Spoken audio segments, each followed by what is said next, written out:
Welcome, Dr. Mehta. Welcome to our Transformer Series Season 2. And it's a real pleasure to have you with us today. Thank you very much. Really a pleasure talking to you. Dr. Mehta, you are Head of Agriculture Asia in the Gates Foundation. And I think you got into agriculture very early in your life. So what was it that pulled you into the area of agriculture as an area of study, of research, and professional excellence?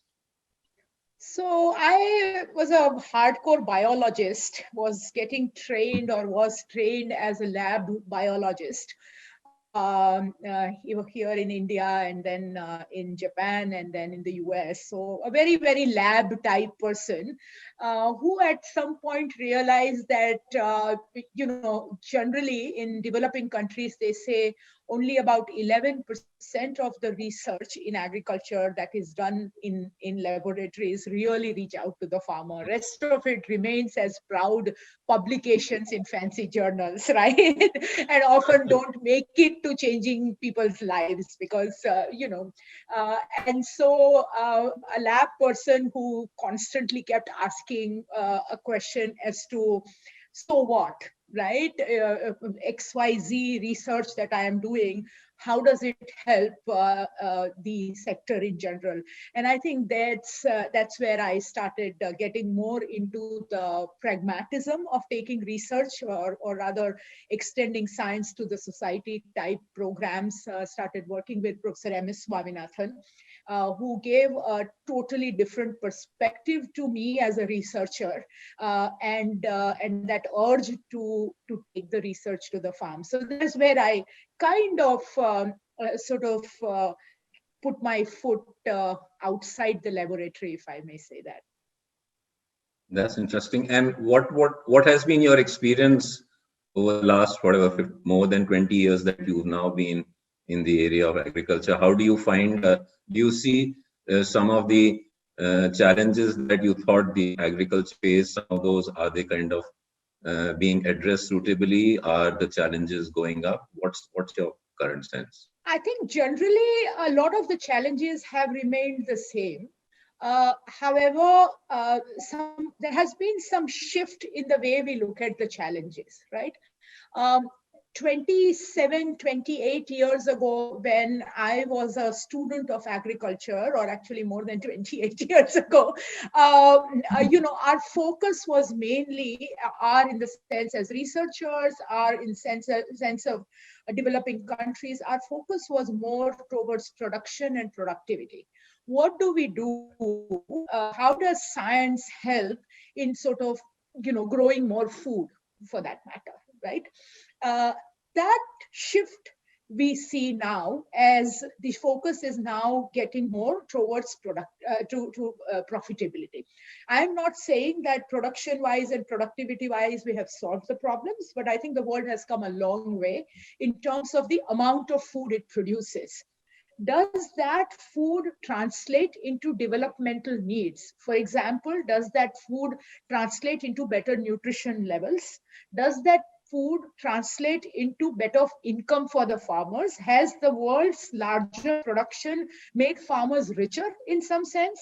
These are some of the questions. So there's a shift there as to what's the, in some sense, utility value of the higher production, both from an economic angle, especially for a smallholder farmer, and also from the larger development challenge like nutrition.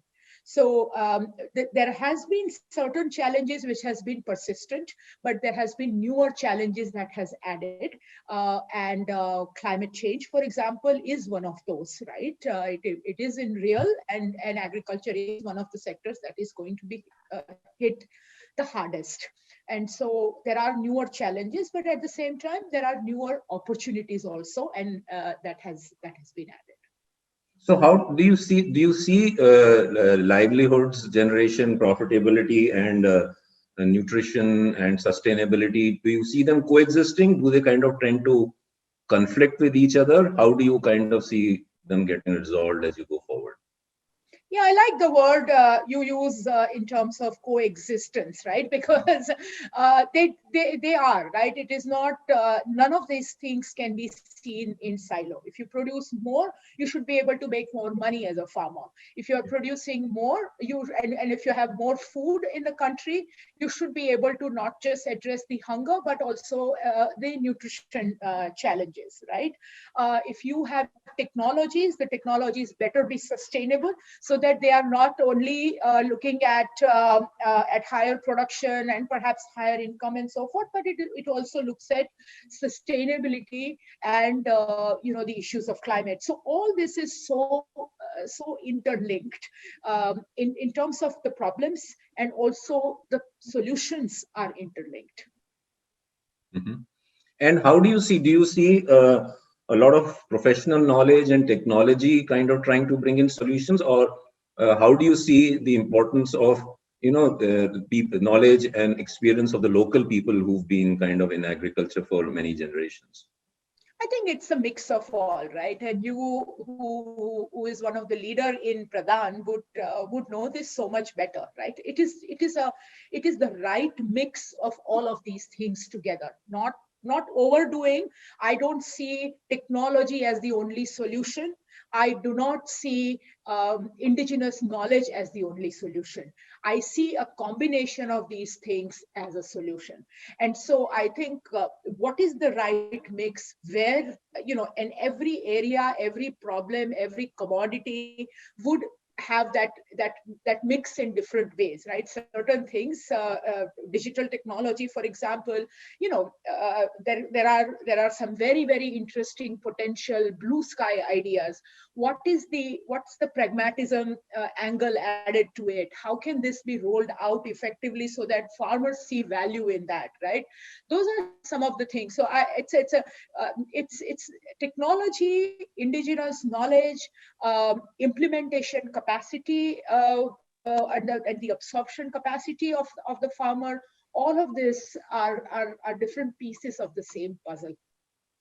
And what has been your experience? Do you see technocrats and research specialists and the corporates, and do you think the state and the civil society organizations, do you see all of them kind of coming together well? Do you think there is a good sense of collaboration that is happening, or do you think that there is still a certain distance to be covered there? These stakeholders that you mentioned should be working together and looking and playing a relevant role in the overall development of agriculture.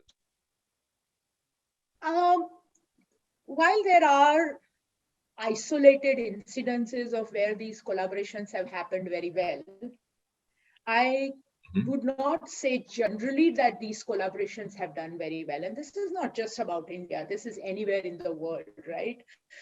We as human beings, we are, and especially people in science, and I can say this and get by it as one of them, we are trained to be in our silos, right? We like to push what we know more, that sort of thing. So where do these come together?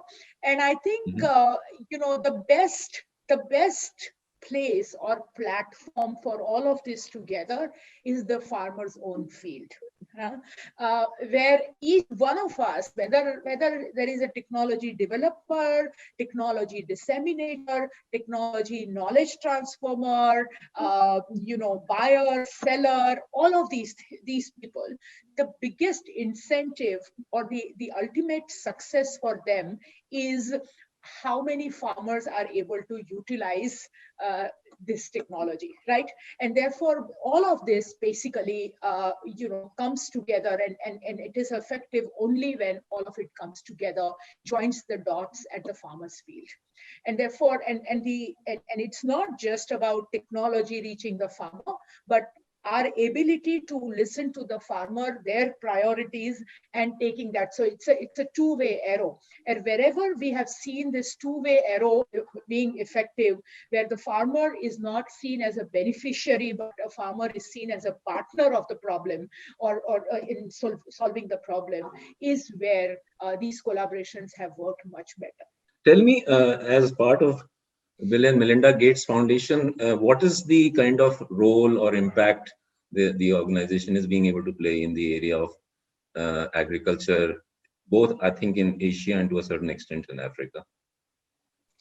So globally, at the agriculture team of the Gates Foundation, it works on four major strategic goals. And, we as the foundation invest or work on agriculture mainly because we realize the potential it holds for the larger livelihood issues. So it is a very, very important livelihood sector, and that's the reason we don't work on agriculture for the sake of agriculture. We work on agriculture because it is an extremely important lever for our ultimate goal, which is poverty reduction and economic empowerment. So globally, we work on four strategic goals in agriculture. Number one is productivity.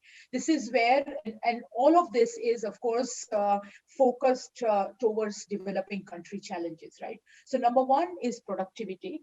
How do you bridge the gap between actual productivity and potential productivity of crops and animals, right? So that's one, productivity. The second one is income, profitability, because higher productivity by default does not translate into higher profit, right? And therefore, that's where our market-related work, all of that comes. So income is our second one. Third is nutrition, because higher income of a farmer or higher production in the farmland does not, again, by default, translate into higher or better nutrition. So nutrition sensitive agriculture is the third angle, the third strategic goal. So nutrition is the third, and fourth is gender. Right. So these are our four strategic goals on which we work, basically, which means anything that we work on, we want to make sure that any of our effort contributes in some way to these four key strategic goals. And in India, it is the same as the global goals.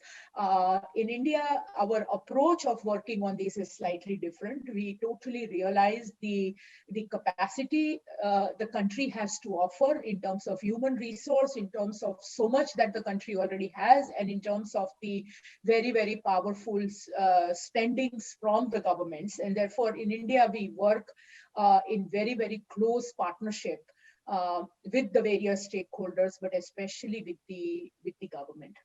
So, right. And I was reading about the India Agritech Incubation Network that you've kind of recently, about a year and a half back, I think, launched along with the Tata Trust. Could you just share the kind of motivation behind that and the objective, and what are you seeking to achieve through that? So the incubation is not a very new concept, right? I mean, we have incubations in this country for a very, very long time on various technologies and so forth. The nuance in this one is to focus on A, agriculture, but B, developing agriculture technologies which are relevant to smallholder farmer. Which means any idea that you have and you want to bring to the incubator, the idea must be addressed to challenges that a smallholder farmer faces. And therefore, it is not just about technology development, but it is about technology absorption by the farmer. And therefore, any idea must be marketable and must be cost effective. So it's a very, very interesting concept, and we're very happy to be working with IIT Kanpur and the Tata Trust for this collaboration. But in many ways, this is a very unique approach, which sort of double clicks and focuses only on smallholder farmer related solutions, but very, very practical cost effectiveness of that. Well, that's very interesting. That's really focused on small and marginal farmers. That's very interesting. Yeah. The other one that I kind of think has been a lot of written about is your joining the World Food Prize Foundation. I think that has been a very proud moment for the country and for the agriculture kind of community itself. Would you kind of just share with us how you see that, what it means to you, and what your role is as a joining the Council of Advisors there? So there is a historical reason for why I'm very happy to be part of the World Food Prize Council of Advisors, and there is a current reason. The historical reason is that, as you know, the first ever recipient of the World Food Prize was an Indian citizen, Professor M.S. Swaminathan, and not just as somebody who has been his student, but someone who has tremendously, as a citizen of this country, who has been tremendously benefited out of his work on green revolution and so forth. I'm really very proud to be. So that's my historical reason.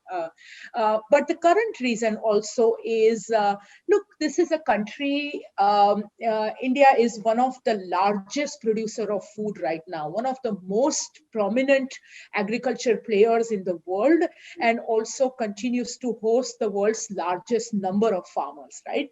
It's an extremely important player in the field of agriculture, and therefore, for a global initiative like the World Food Prize, in some sense, even if the Council of Advisors are global advisors, in some sense, to sort of represent India is really very proud for me, and to bring in the aspects of farmers' income, aspects of nutrition, aspects of various subsectors in agriculture like livestock and all that within the context of what we call as food is very important. So I'm really very proud to be working with the other council members on that foundation. Thanks, Dr. Mehta. That was very useful and insightful kind of conversation. I think it was a pleasure talking to you, and we hope we'll continue to gain from your insights and experience in the years to come. So thank you so much. Thank you very much. Really a pleasure talking to you.